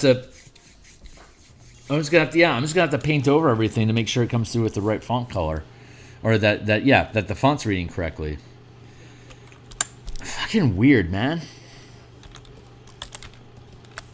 See, this isn't a white background. It's got a very subtle undertone. It's like only 232 out of 255, 237, 238. It's a very mild, like a cream color, as opposed to actually, like you can see how white the background actually is 255 versus where we're at here, which is like 230 something. So that 20-point difference actually makes a pretty big difference on the overall glare level, like the sharp contrast of it. Getting rid of that, it calms just that small little creaming of the white background helps take off the harshness of looking at the page directly. I'm going to adjust my seat here real quick. There we go.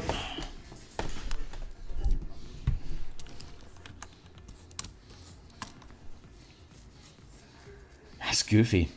All right, well, I'm happy with how this page is sitting, except for this map is garbage. So, so the next thing that we're going to do is we're going to tile. We're going to tile. Let's grab this. We don't need this page anymore. That's a mystery to me. I don't know why it's not doing that. Huh. I don't know, it's beyond me. Let's go. It's not gonna hurt anything ultimately. It's just a weird anomaly. I've never seen that before. I haven't had that problem. Other documents come through clean. So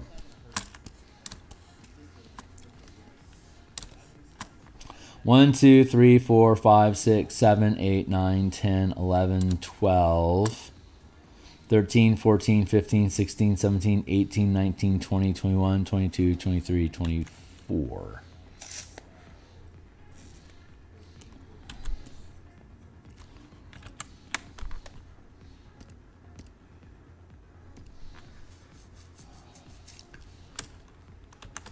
And 1, 2, 3, 4, 5, 6, 7, 8, 9, 10, 11, 12, 13, 14, 15, 16, 17, 18, 19, 20. So I need I want a 20 by 20 space. You know what? I'm just going to grab here and just this.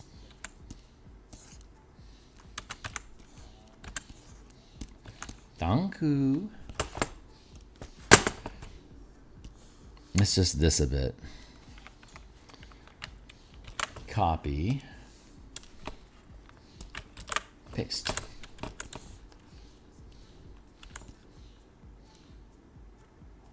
You know what? That's not large enough. Delete.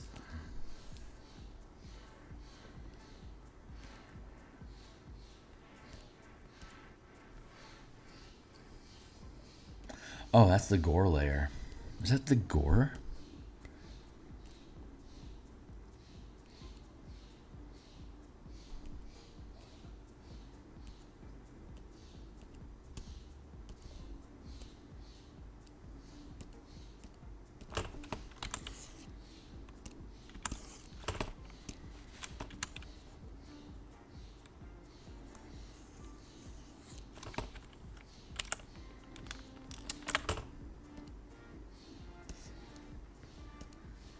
Yeah, I want to have that disappear.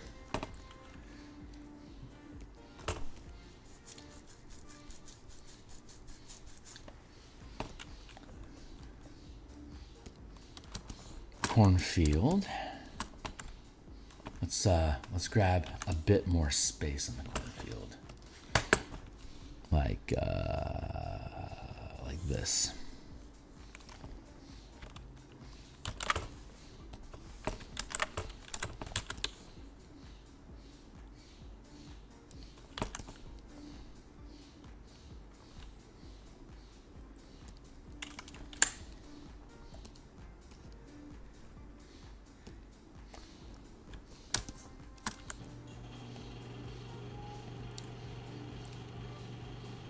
That feels about right.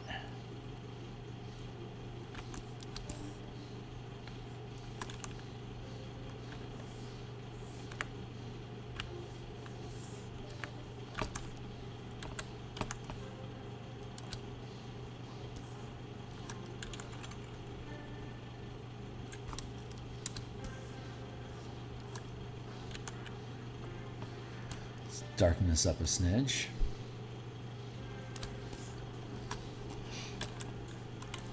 1, 2, 3, 4, 5, 6, 7, 8, 9, 10, 11, 12, 13, 14, 15, 16, 17, 18, 19, 20.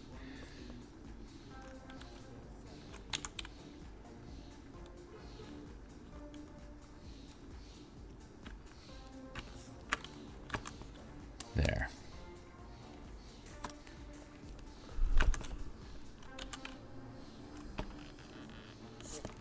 Let's do like that.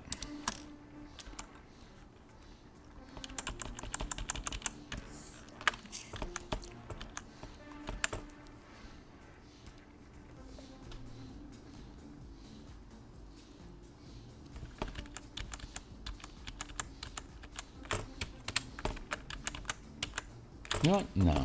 Let's do like this.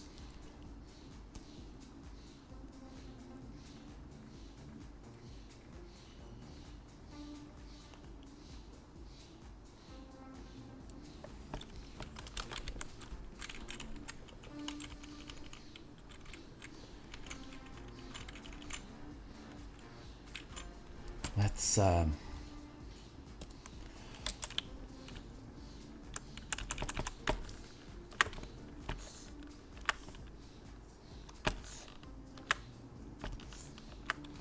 put a box around it like that.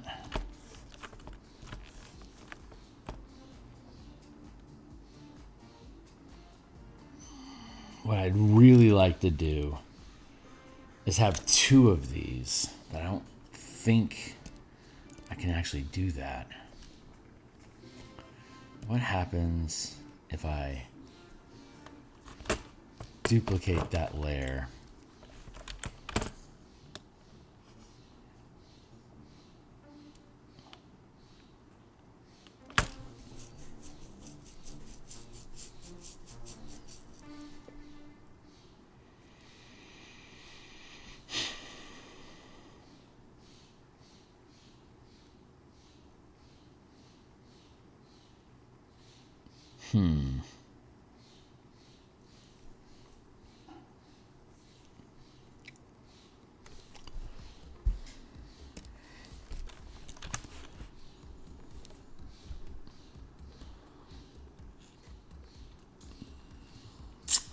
One, 2, 3, 4, 5, 6, 7, 8, 9, 10.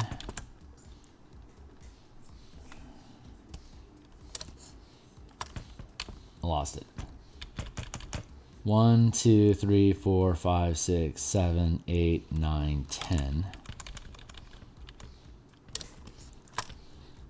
1, 2, 3, 4, 5, 6, 7, 8, 9, 10. It gets faded out.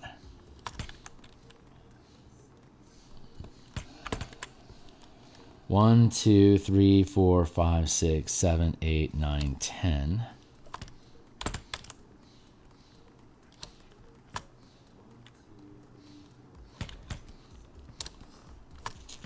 1, 2, 3, 4, 5, 6, 7, 8, 9, 10.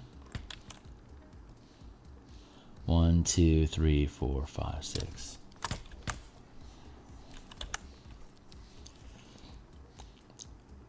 1, 2, 3, 4, 5, 6, 7, 8, 9, 10. 1, 2, 3, 4, 5, 6, 7, 8, 9, 10. 1,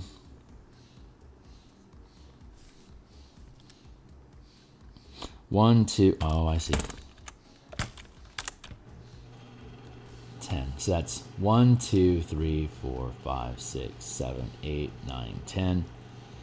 1, 2, 3, 4, 5, 6, 7, 8, 9, 10. 1, 2, 3, 4, 5, 6, 7, 8, 9, 10.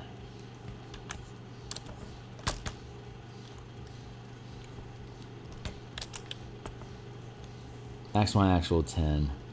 That's my actual 10. 1, 2, 3, 4, 5, 6, 7, 8.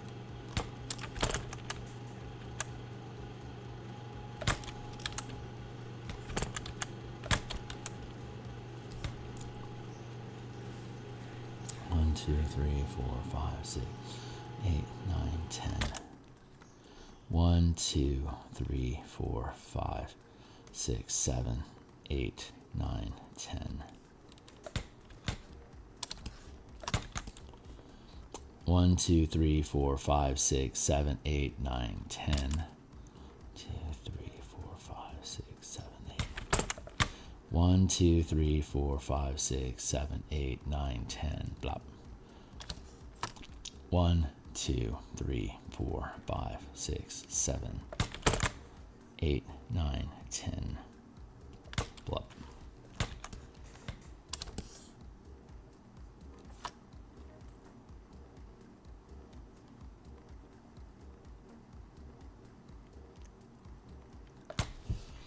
That's 20 by 20. 1, 2, 3, 4, 5, 6, 7, 8, 9, 10.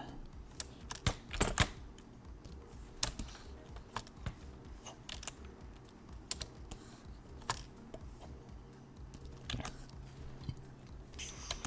1, 2, 3, 4.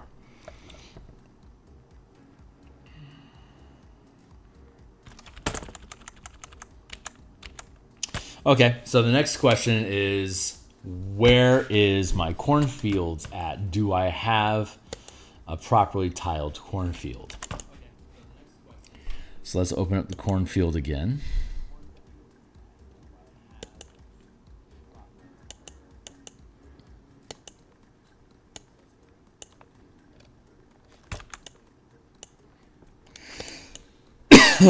I like how that looks in general.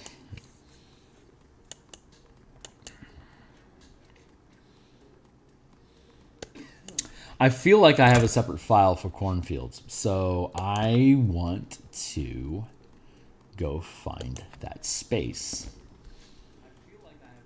Crystals in the bar. Act 1. Region 1.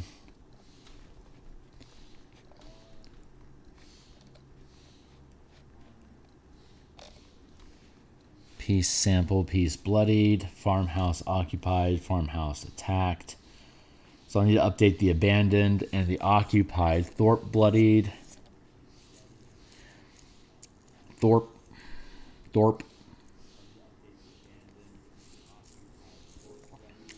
No, I don't.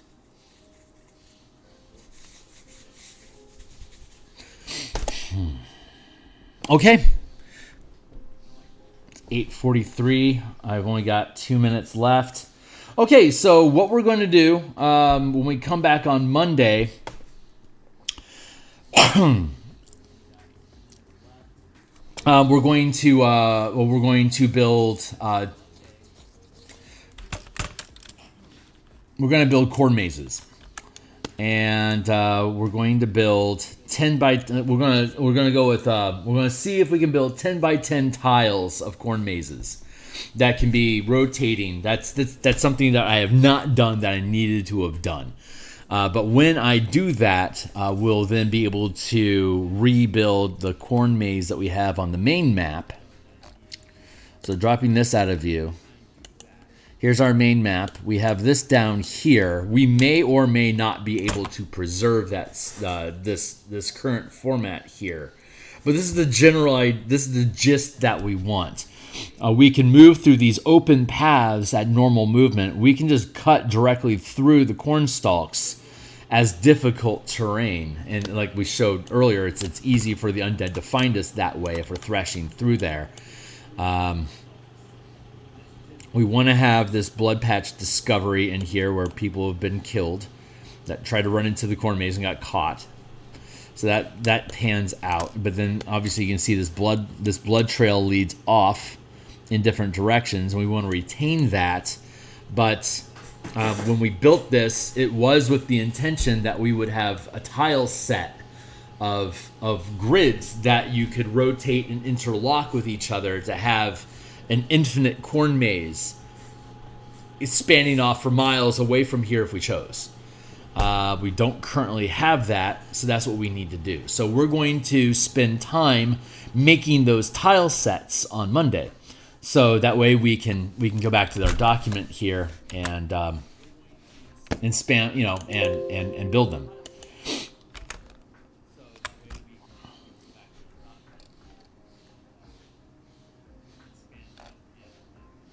Blurp, blurp here.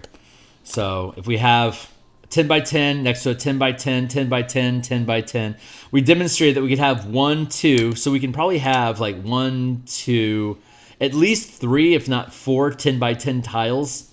Like 4 by 2 should be able to fit inside this space okay.